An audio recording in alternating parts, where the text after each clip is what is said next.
चूँकि आप राजनीतिक विश्लेषक के साथ साथ समाज सेवी भी हैं, लोगों के बीच में भी घूमते हैं, कैसे देखते हैं इस पूरे मामले को? भाई मैं तो एक राजनीतिक कार्यकर्ता भी हूँ, खुल के। मैं तो बिल्कुल, कोई हाँ। न्यूट्रल पॉलिटिकल ऑब्जर्वर तो मैं हूँ नहीं।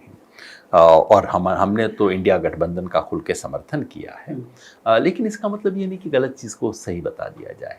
जो महिला डॉक्टर के साथ हुआ वो सिर्फ अशोभनीय नहीं है, शर्मनाक है इस देश के किसी भी इलाके में।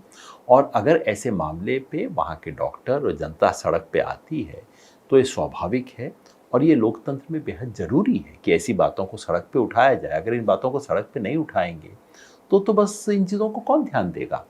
तो ये बिल्कुल सही है। और इसमें बंगाल सरकार की, बंगाल पुलिस की तरफ से कोताही रही है, इसमें कोई शक नहीं है। साथ ही साथ इसको भी हमें नोटिस करना चाहिए कि मीडिया का एक बहुत बड़ा हिस्सा केवल इसकी बात कर रहा है।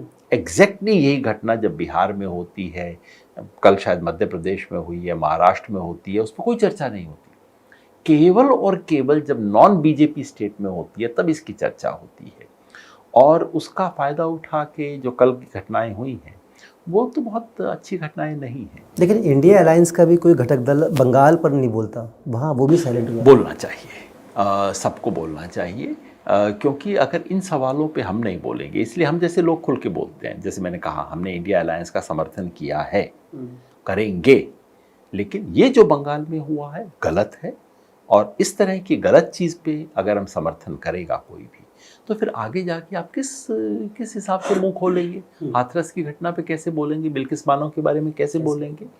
सबके बारे में बोलना चाहिए। और ख़ास तौर पे औरत के साथ जो अन्याय है, चाहे वहाँ है, चाहे केरला में जो हो रहा है, केरला फिल्म इंडस्ट्री में जो हो रहा है, इन सब चीज़ों के बारे में खुल के बोलना ही एकमात्र सही और नैतिक चीज़ है।